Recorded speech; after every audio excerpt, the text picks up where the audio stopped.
Anakin watched Padme draw her hood back up over her carefully constructed hair. Will you be home soon? Her voice came quietly from the darkness that now concealed her face. Anakin's mind flashed forward to just what they would be doing once he got home. His body couldn't help but jump unhelpfully at the arousing image of being tangled up with her. In his chest, his heart pitter-pattered a little louder at the prospect. He ached to be with her. Not bothering to restrain himself, he quickly dipped deep into her cloak and gave her a further brief kiss. Sighing, he pulled away before she could complain. Oh, to be able to kiss her once more. The warmth of it filled him pleasantly, set his fingertips tingling. I hope I'm not more than a few minutes behind you. Go. Her hand reached out and brushed against his chest. The gesture was simple, but meant the world to Anakin. It conveyed her love, her unwavering trust and faith in him. And it also conveyed her possession. He belonged to her. He had no reason to deny it. He didn't even want to. He rejoiced because he belonged to the most fulfilling feeling in the galaxy. Padme.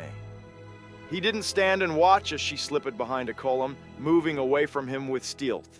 He turned back to his duty and caught up with the senators for whom he would play posterman once more. Obi-Wan cleared his mind as he relaxed back against the shuttle's utilitarian bench. Being back in the calm of Coruscant could almost unnerve a man.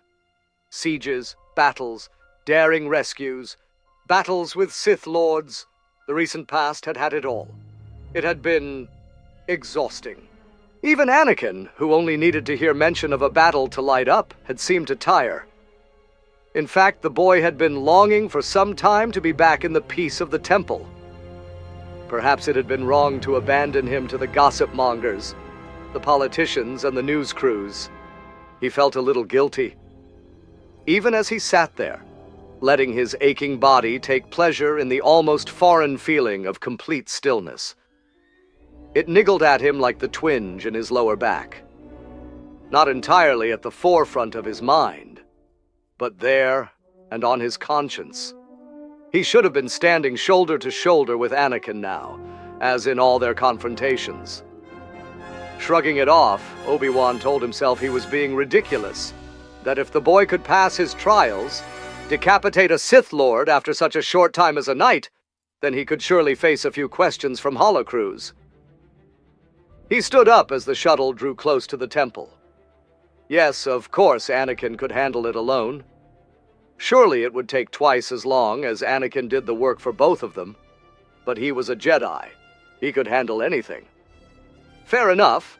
Anakin had been desperately longing for a return to Coruscant for weeks, his focus dwindling as time had continued to pass. But a few more hours would not hurt him.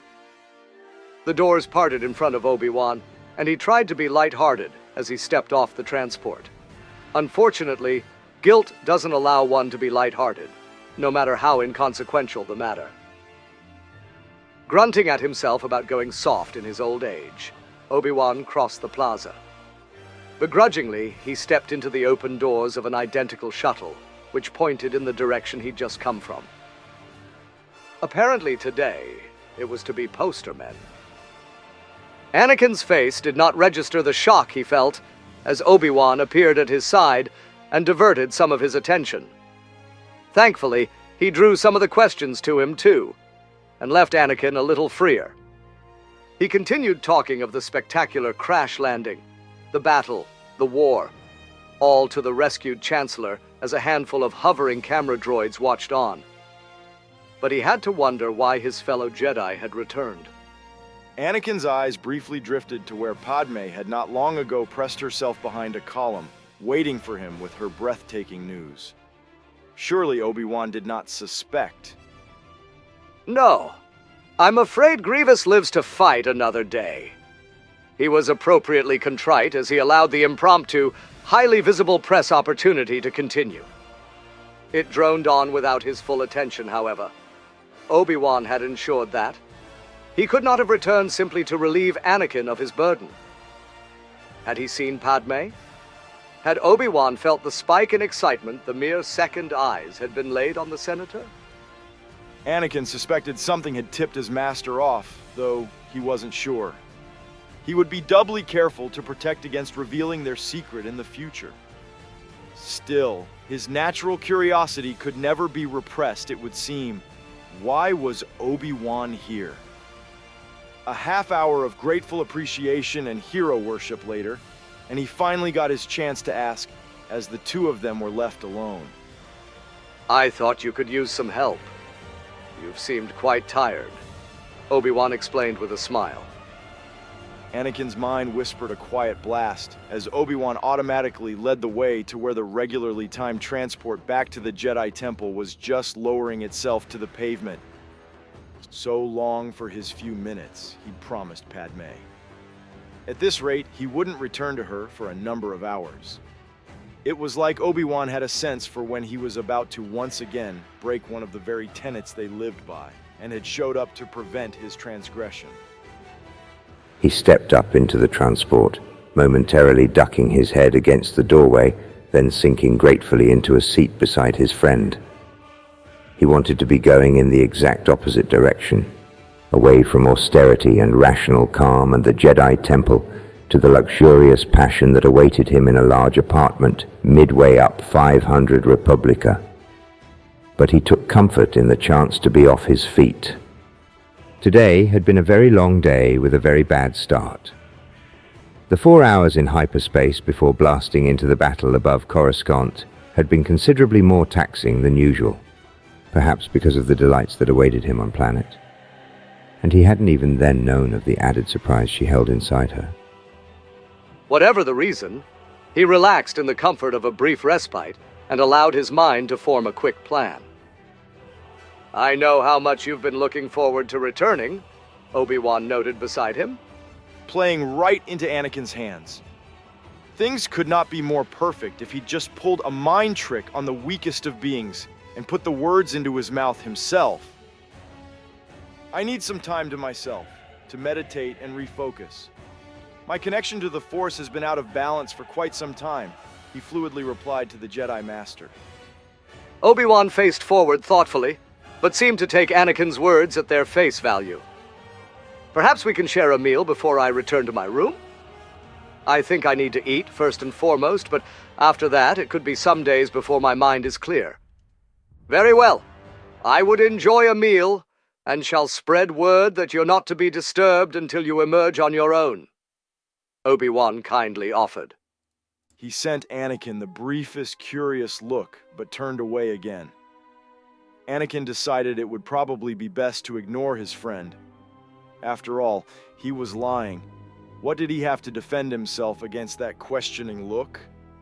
A brief meal, and then he would take the long way to his chambers, making sure to be seen by as many Jedi as he could. After that, he would sneak out without being seen and hopefully leave the impression that he was meditating and wished to be undisturbed. Yes, it would buy him a handful of days at the very least. Half an hour after being left to his own devices, Anakin set the lock on his door and crept away. It was mealtime, and the bulk of resident Jedi would be eating in the large halls on the far side of the building. With this in mind, Anakin tried to keep to the corridors near the meditation rooms, which should be abandoned. Should? Of course, Obi-Wan had to appear out of one just after he'd walked past it. Anakin? He questioned in surprise. Blast. It is like he literally has a homing beacon on me. Anakin's mind protested as he froze, then turned. Obi-Wan, he greeted calmly. I thought you were going to meditate. If he was going to do this, he was going to do it right. Far too many months he'd been away from Padme. He should at least have a few days to re-energize in her presence before the Jedi could claim his attention once more. Up to a week's solitary meditation wouldn't seem out of sorts for those returning from the battlefront. To those who were more familiar with Anakin, it might seem suspicious, but he had been gone 5 months. No, he was going to do this properly. I couldn't settle and decided I needed a walk to calm my head and relax. I'll be back in a few hours, Anakin fluidly informed his friend. Obi-Wan nodded, standing to watch him leave. Knowing that he needed to spend his time with Padme before he exploded from not being with her, he continued his walk. He would have to return in a little while and make an appearance, but then he would get his time with her. And for every moment Obi-Wan insisted on delaying it, he would add another day. With that thought happily in mind, he hurried for her apartment. "Milady," Anakin greeted her formally as he stepped off the turbo lift, nodding his head. He looked past her warily, like he always did, trying to gauge if anyone else was in the apartment and, more importantly, listening in. "No one's here. Where have you been?" she greeted happily. Her hands immediately drew him down for the long kisses she had denied him earlier. His feverish hands sought to clasp her tight with a new care that had not existed previously. He didn't pull too forcefully this time. Although he did continue to grin as he feasted on her mouth. The baby her heart sung to her joyfully. He doesn't want to hurt it. Obi-Wan came looking for me. I had to distract him. "Padme, I've missed you." She started stepping backwards with her kisses, drawing him to follow her. His cloak slipped over his shoulders and fell to the ground with a heavy thud under the guidance of her practiced fingers. "After, we need to talk," he mumbled into her mouth as he stopped to draw her in closer, to put his hands on her small waist and kiss her as even he had not dared to out in the open. Like a husband home from the war about to join his much-missed wife in her bed. A kiss from which she tugged away. "About what? Is it serious?" she wanted to know. She didn't have much will to fight him as he sunk to her neck. She let her hands drift over his back and continued to slowly move back towards their more private quarters. Yes and no, about the baby. "What about the baby?" she immediately demanded, suspicion filling her. She froze in his arms and pushed him back so that he was forced to look at her. His soft laughter did not allay her fears, so instead he took her hand in his and more speedily led her to their bedroom.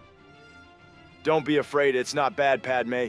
I just want to talk about how our lives are going to change." He wasn't helping.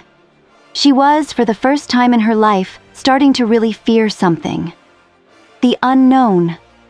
Their lives could not possibly continue as they did now once the baby was born. And she couldn't foresee even one possible path they could take. This hadn't been a problem before he came home because she'd been so focused on telling him. But now... "How do you think our lives are going to change?" she asked him doubtfully.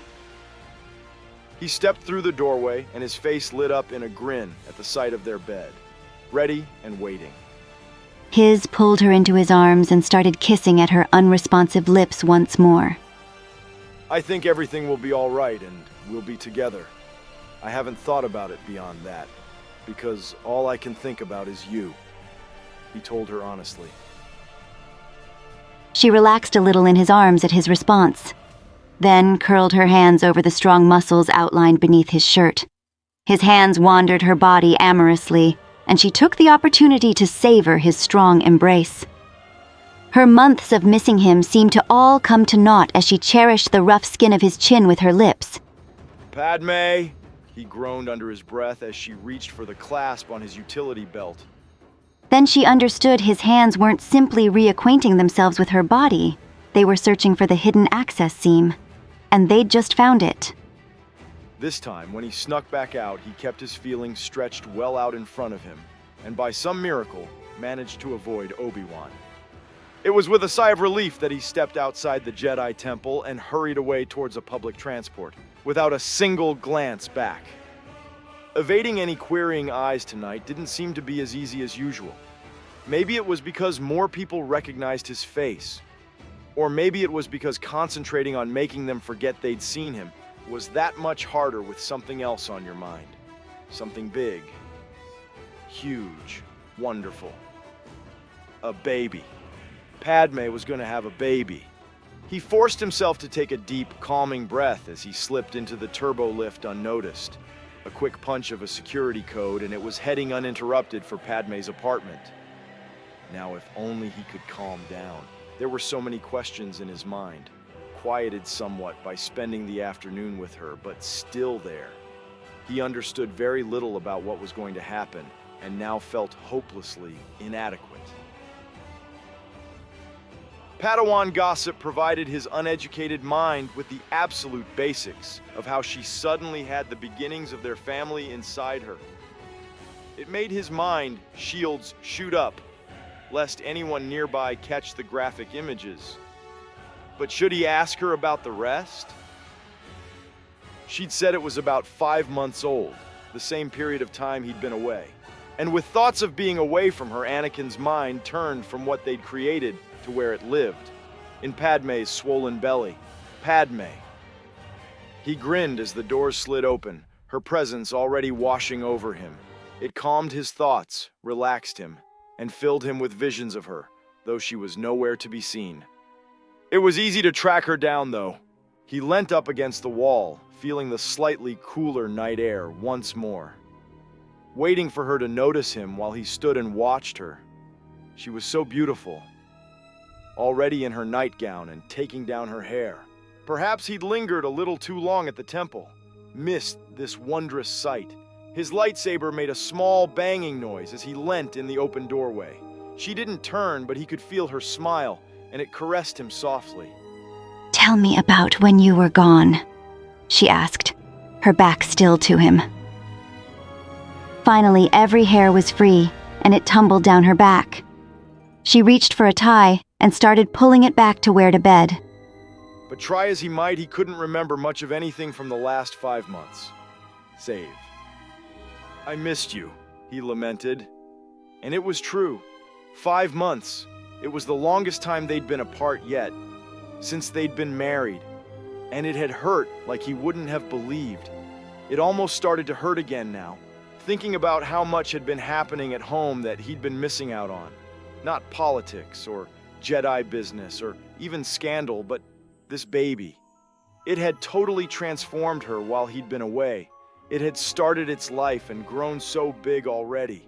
It was so special, and his life had changed without him there, and he'd missed it all. And for what? Defending Outer Rim settlements? Oh yes, he'd missed her terribly. "Surely you did more than miss me," she asked, turning around to smile at him. He bored his gaze into her with no refuting reply forthcoming, which made her smile all the brighter. "Be serious, Ani," she laughed. He watched her hands reach up to tug her hair into its final place, and told her of the torture of having to spend every second thinking about her. She picked up her brush and continued to smile. Last time he came home, she would have tried to drag the truth out of him, of dangerous undercover raids and fiercely fought battles that ended with permanent scarring. But not this time. This time, she just smiled serenely up to the stars and continued to brush her hair. Even as he trailed off, she didn't force him to continue. His eyes traveled down from the eyes that always held his attention to the change in Padme's form. So desperate had he been to stop missing her, when they were together all afternoon, that he hadn't taken the time to truly look at the transformation. And when she had greeted him upon his return, her form had been well concealed, out in front of prying eyes. Now, all alone, in the safety of nothing but his presence, she wasn't hiding it, and he was paying attention. Her soft, thin nightgown showed that she bulged, obviously, low on her body, and prominent to a point that it looked abnormal. All in all, she bulged quite perfectly. Padme looked down from the stars momentarily, needing to remind herself once more that Anakin was really here. Safe, well, and he loved her still. Nothing made her happier. Although the thought of their baby came pretty close. His immediate acceptance, his enthusiasm when she'd forced herself to tell him earlier had finally eased her nerves. Previously, she'd only thought of the negatives, how they could possibly hope to hide the small creature. But now that he was so delighted, it was like all her own pent-up happiness had been released. Everything she'd been refusing to allow herself to feel was escaping from a dam, and plans bubbling with joy for the near and further future could not be stopped from racing through her. "I want to have our baby back home on Naboo," she told him, almost dreaming the idyllic scenario in her mind. As she paused in the brushing of her hair, she imagined life coming full circle in one retreat. The naivety of her childhood when she'd enjoyed the simple pleasures of the lake country.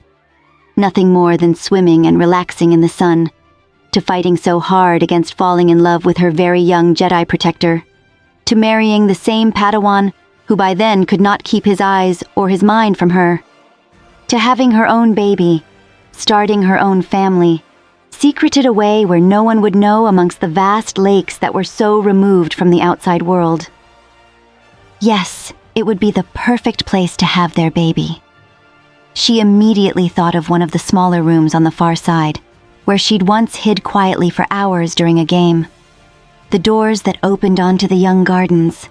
Though Anakin had spoken of the need to capture General Grievous, and would not likely be free much longer, she knew he would come to her. He may have to fight and defend the Republic, but he would be there when the baby's time came, and she would be there waiting for him. "I could go early," she mused gently, her hand passing through her hair with the expensive brush, detangling the knots her afternoon locked in the bedroom with Anakin had created. "And fix up the baby's room!" Yes, that smaller room with the herb garden right under its windows was perfect. She could see it now.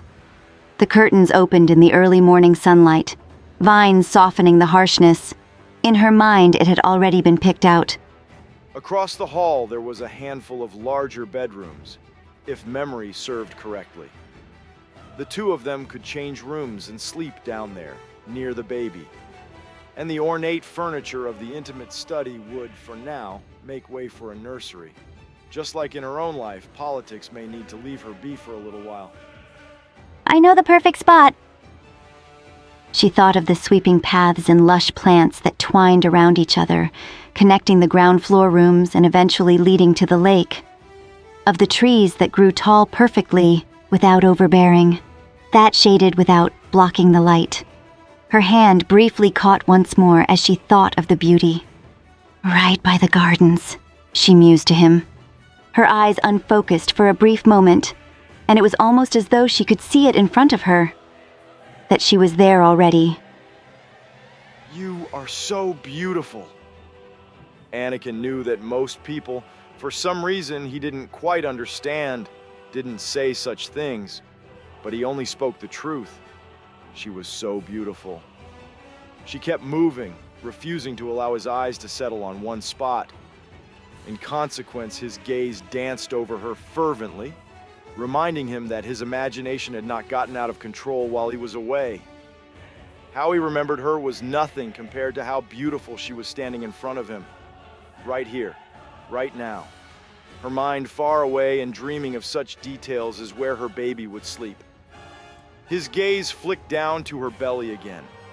It was so odd to see it there, and was part of the reason why his imaginings had not lived up to expectation.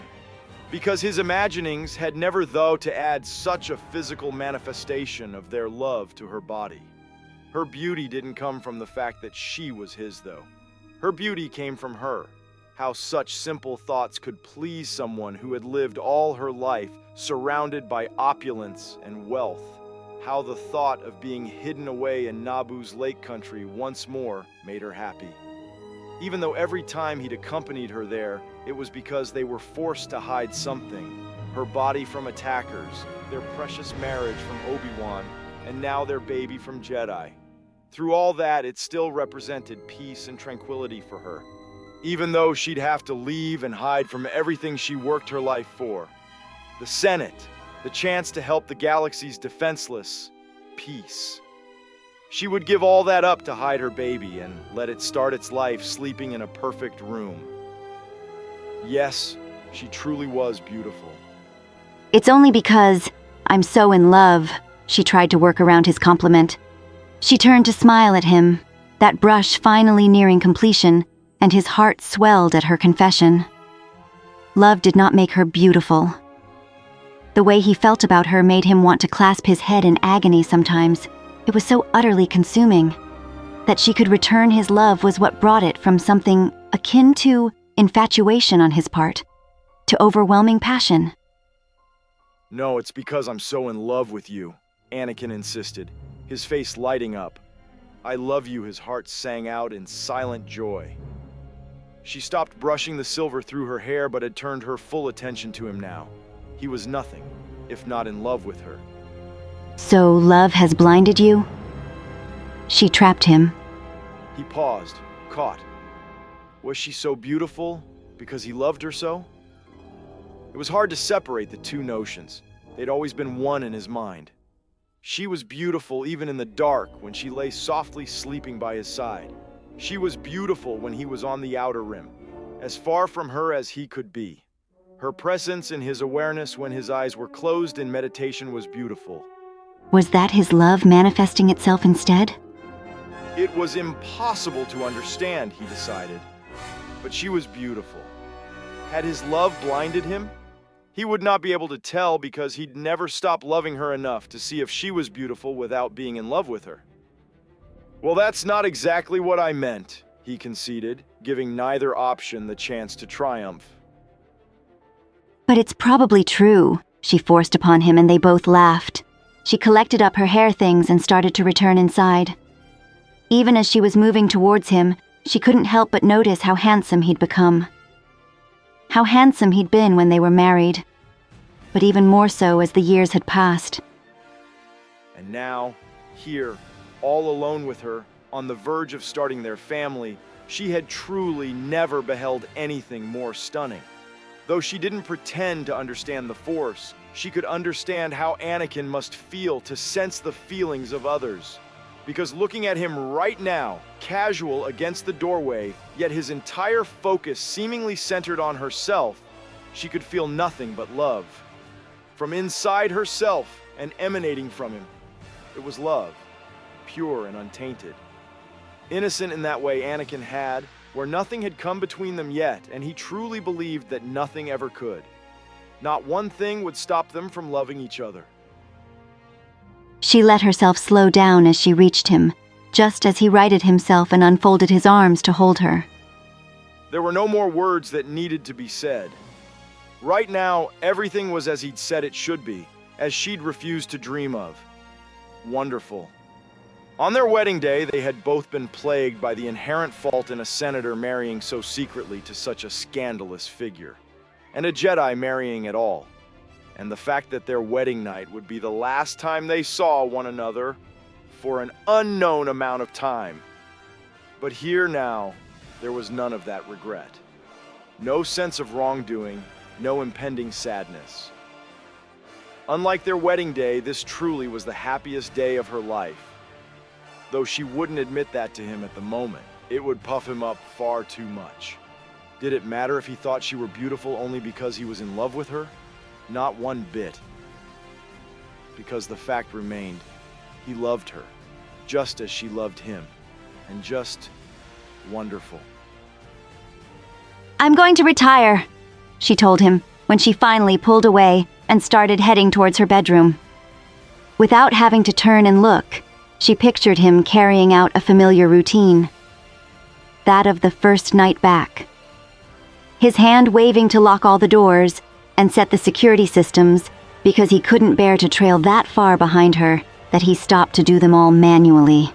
Murmuring a pointed, "Good night, 3PU," which the droid had suddenly started understanding after the first time he'd come to awaken Padme and been confused by Anakin's presence in her bed. She had a feeling he'd tinkered with the droid's programming because the command seemed to be limited to Anakin's issuing it. She turned and saw him lock her bedroom door behind him. Smiling peacefully, she settled herself near her pillows on the edge of the bed and bent somewhat awkwardly to slip off her soft house shoes, to be suddenly brought back to his gaze by his hearty laughter. "It's not that easy anymore," she grinned at him, depositing both shoes on the floor and fumbling with the covers. "You look so funny," he continued to laugh. Hilarious. She looked hilarious. She'd been so lithe and athletic when he left. Now she had trouble reaching her feet with her grown middle. It was hilarious. And though he laughed at her, she just took kindly to his teasing and didn't try to rebuke him. Because she must know how odd it looked to him. That's when it struck him. She was happier now than she'd ever been. All he had to do was love her. And she didn't care that it had made her sick. She didn't care that it had distorted her body. It had obviously made her happier. Because they'd loved recklessly one night on his last trip home. He grinned in slight embarrassed remembrance at his own thoughts as he unbuckled his utility belt and placed it on his chair. His chair, just for his clothes, always empty when he wasn't half naked in her bed. Something that was just for him, in the most intimate space of Padme's life, her bedroom. He quickly stripped off as she watched, and he felt the warmth of nothing more than her company fill him. No wonder he missed her so much when he was away. Without needing to be told, he slipped into her dressing area and opened the drawer full of her nightgowns. Soft, rich fabrics from many worlds, crafted by top designers whose names he couldn't even fathom. And one rough pair of Jedi sleep pants, tucked in its own place on the side, where it lived much of the time, unworn. The nature and habits of their pajamas spoke of their own lives a little too closely. He yanked the soft, simple, dark clothing from its place and pushed the drawer shut, refusing to think further. He quickly pulled them on beneath his unbuttoned shirt, a small guard against the cooler night. "I know I say it every time, but this is so different," Anakin murmured quietly to her as he pulled back the covers and quickly slipped between the blankets. She didn't reply, just rolled onto her side to study him. Her fingers came up to caress his cheeks, and he sighed, covering them, holding them to him. "Right here, everything is perfect," he whispered, closed his eyes, and suddenly turned his head to place butterfly kisses on each of her fingertips. She continued her silence, and he opened his eyes to her, only to find her in his immediate vision.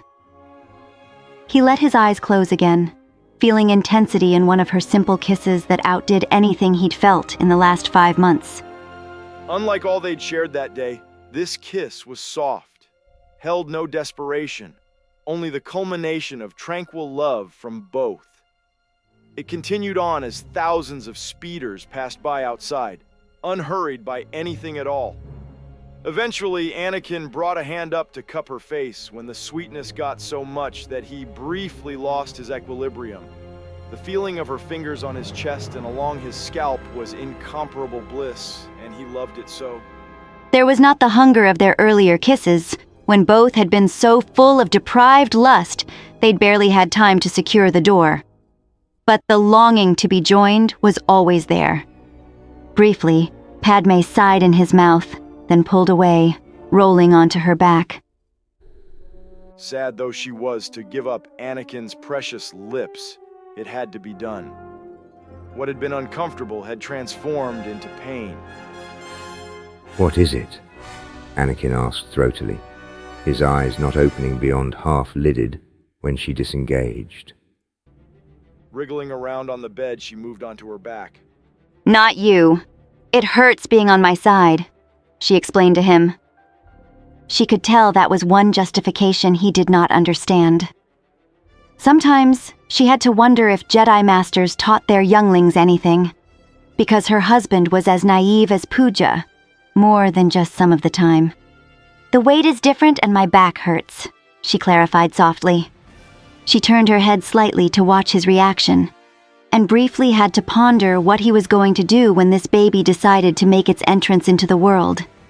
His innocence had astounded her on their wedding night, and she was starting to feel that his inexperience there was nothing compared to what lay ahead of them, especially if he couldn't conceive that simply carrying more all of the time would eventually begin to stress her body. But above it all, she loved him. And his response to the growing niggles, aches, and pains just reaffirmed that when he said, "Oh, well, can I still kiss you?" "You are so sweet, Annie." Her mind sighed. "Of course you can still kiss me," she whispered back, threading one hand through his hair and pulling his lips over. They murmured unthinking words as their kisses became more intimate. But now, Padme wanted more than just to kiss him. The desire that had been put to rest earlier in the evening was back full force. Having Anakin here in person after so many months without him was far too intoxicating. She slipped one hand over his hard chest and round to his sculpted back, letting the fabric of his open shirt caress her forearms as she held him, pulled him closer. Anakin groaned as he seemed to release control, and even as he was moving closer to her, on top of her, she was pushing the shirt from his shoulders, revealing his broad chest and back to her eagerly wondering hand. She murmured back to him to not get so excited, as his shirt briefly tangled in his mechanical arm before being tossed across the room. I can't help it. I love you. His words seemed to come back as he cupped her face hungrily. Which she more than reciprocated. Both her arms now wrapped around him and pulled him in a half roll so that he could lie on top of her, so that she could kiss him even more deeply and be free to run her hands up and down his back, put them in his longer hair and tug his head in even closer, touch him everywhere possible, feel him against her once more. She had an insatiable appetite for him, and the odd perception that perhaps were the Separatists to be brought around, and the Jedi Order vastly expanded, then just perhaps they could do this forever. So having him say, wait, Padme, was not exactly top of her list of things to hear at that very moment. The baby. He didn't want to hurt the baby. And something so small it could fit into such a small region as her belly surely wouldn't take too kindly to being crushed by the weight of a large Jedi Knight. Luckily, she seemed to understand as he hovered over her, looking down towards where it nestled inside of her nervously. You won't. Just... She propped herself up on her elbows and looked down for a moment. Rest your weight on your knees. He followed her gaze and rearranged himself once more, half straddling her hips. He would have laughed again. Their passion had never been interrupted by practicality before. Except he was far too focused on returning to that passion as quickly as possible to be laughing. Now I can't feel you at all. She led him. And he was happy to follow. He quickly rejoined his mouth back to hers, lowering his body gently so he could feel her but not hurt her. Resting his weight on his elbows so he could tease her soft cheeks with his palms. His hunger for her was starting to consume him in its entirety. Anakin twitched in his sleep. Although unconscious, the Force never stopped speaking to him. Right now, it was whispering something. He strained to hear, not able to make out the words. For just a moment, it was as if his eyes were being opened up. Padme was somewhere, in pain, crying out. Anakin suddenly popped his eyes open and reconciled the beginnings of a dream with reality. He could hear Padme, and she was in pain all right. Throwing up. Extremely worried, he quickly climbed out of bed, tugging his shirt back on. He hadn't noticed she was sick. She was fine just this evening. Maybe it was something she'd eaten. Did the baby suffer when she did? With all these thoughts on his mind, he found her momentarily.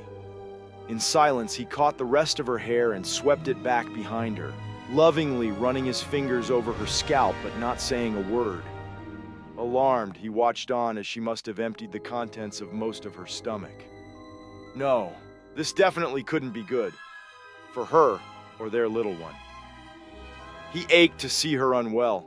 It made him feel useless as she bent over in pain. To feel her discomfort throbbing in the Force made it even worse.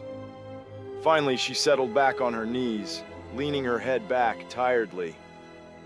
He let her soft curls fall away from his hands, back to their original position.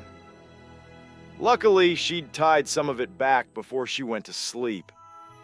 Without a word, he rinsed a cloth out, then tenderly applied it to the back of her sweating neck. "You must feel terrible," he murmured sympathetically, sinking to the floor beside her. His hand reached up to the counter and drew a glass of water, handing it over to her. Thank you, she whispered, sending him a sad smile. Anakin watched on tenderly. She rinsed her mouth out as best she could, then collapsed back to the floor. She was so obviously exhausted, poor Padme. After their rather taxing hours together, they both needed their sleep. His fingers itched to trace her cheeks, flushed and sweating. But he kept his hands from her. She was obviously too hot as it was. It was probably something you ate, he reasoned quietly. Not actually knowing what she'd had for dinner, he couldn't be sure. However, it had come on after she'd gone to sleep, so it had to be something she'd ingested just before he returned. Satisfied with his own logic, he didn't see her eyes widened at him. He felt her disbelief, though. Anakin, it's morning sickness, her hoarse voice informed him. Frowning, he stared at the wall in front of him. It wasn't morning. Her incredulous tone brought feelings of inadequate naivety bubbling back up to the surface. He loved her so much, but when he was with her, she left him feeling like he'd missed a single class while he was growing up that explained the simple facts of life. Of course, they were facts a Jedi had no use for, but he did. And he assumed whatever this one was, it was baby-related. He wasn't wrong. It's too much of a hormone in my body, I think. The baby's doing it to me, she explained quietly. Reaching out, she took his hand and gave it a brief squeeze. He feared the near future for them. Padme was going to need someone who understood, and that was definitely not him. He was going to be a terrible father. As he watched her climb to her feet and start to clean up, he made a silent vow. Tomorrow, he would find out as much as he could about human pregnancy, because it was becoming obvious just how much knowledge he lacked. And he disliked the feeling of being a youthful adolescent who still didn't understand how the world worked. Tomorrow. Right now, his eyes settled on Padme as she started returning to bed. Without a word, he followed her, tracing his eyes over her. Middle of the night, having just thrown up, she was still the most beautiful person he had ever laid eyes on. No man would ever be so lucky as he was, he acknowledged that. No other man would ever receive the love of Padme Amidala like he did, and he would never give her cause to stop loving him. He would worship her all her days. Come to bed, she entreated when he stood admiring her too long. He hurried back under the covers and back to his lover's side. While she quickly fell asleep again, he lay back, pondering the warning and the force he'd begun to feel before. It lingered, even now.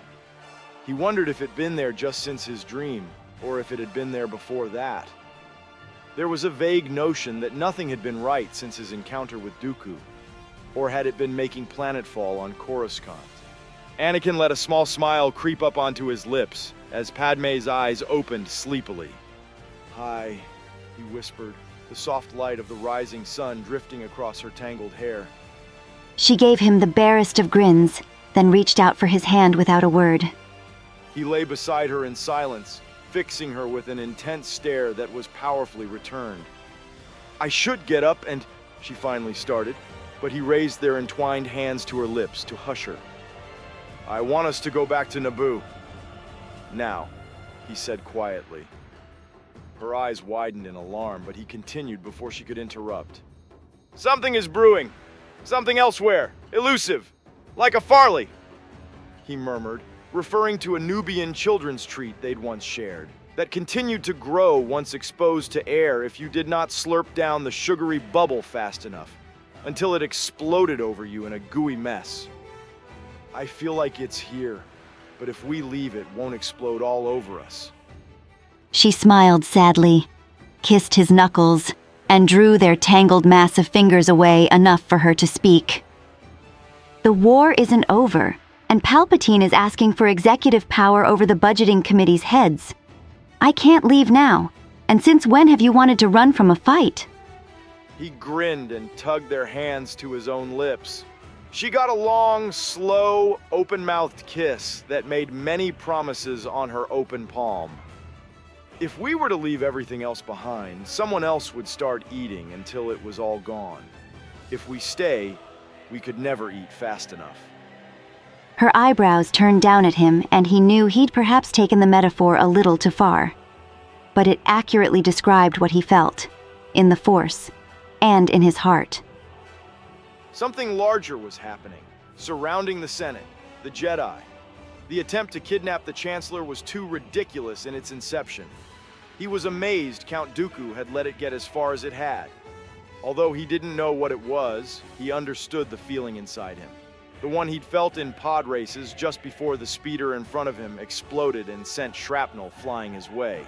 The one that said, "Duck now! Get out of the way!" In his heart, he also knew this to be the truth. His feelings as he'd taken Dooku's life had been conflicted in a way they hadn't been for quite some time.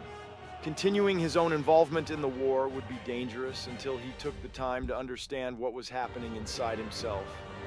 And then there was the baby. The swelling Padme's belly now had held so much promise. She should be somewhere beautiful, homely, safe, where he could love her unconditionally. A soft sense at the back of his mind he'd never quite heard before told him she was going to need that for a little while to come. That devoted and undivided attention, only his fondness could give her. Is this just first night home over eagerness, or do you truly believe something ominous awaits us? She asked carefully. Her eyes bored into his, demanding his truthful answer, because she didn't want to hear what he knew to be true in his heart. "For our safety, we should leave," he reiterated quietly. She rolled onto her back and turned her eyes away from him, obviously trying to gauge her own options. She didn't want to leave just yet. That was clear and somewhat understandable. Her obligations to her people would always be her first priority, to serve the interests of the people who had elected her, because they trusted her unfailingly, and she would never abuse that trust. But he could also see she liked the idea of the two of them. On her home planet, tucked away, perhaps up at the lake, but then again, maybe elsewhere, just waiting for their baby to arrive. Doing all the things they had never got a chance to do because of the war, their positions in the public eye, the demands of their respective lives. What about the Jedi, those that are in need of protection? She asked quietly. Dooku is dead. Grievous will soon be dealt with. Already the Jedi are returning to strength. Her hand slipped under the covers, and for a moment he eyed her very curiously. His eyes followed the progress of her fingers, as they created moving lumps under the blanket. From his position tucked up on his pillow, he saw them come to a stop, right over her stomach. Lighting up, he sat up and threw the covers back, making her shriek in surprise as he bounced. "And then there is baby Skywalker to think of," he babbled, grinning up at her. Baby Skywalker? She smiled indulgently, though her attention seemed to drift in a pleasurable haze at the sound of it. He hesitated a moment, eyes focused on her perfect, still hand. Then he took a deep breath, reached out his right hand and lay it on her stomach, covered her fingers. With that contact, he could feel nothing but overwhelming love for everything that was right here.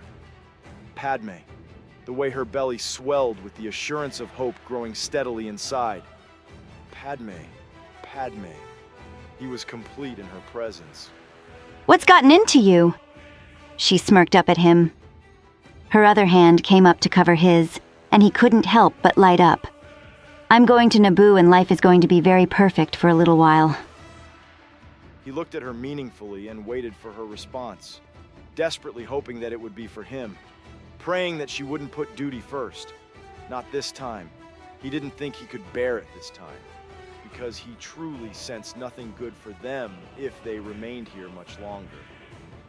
That something elusive was almost becoming more tangible by the minute. I'll go with you,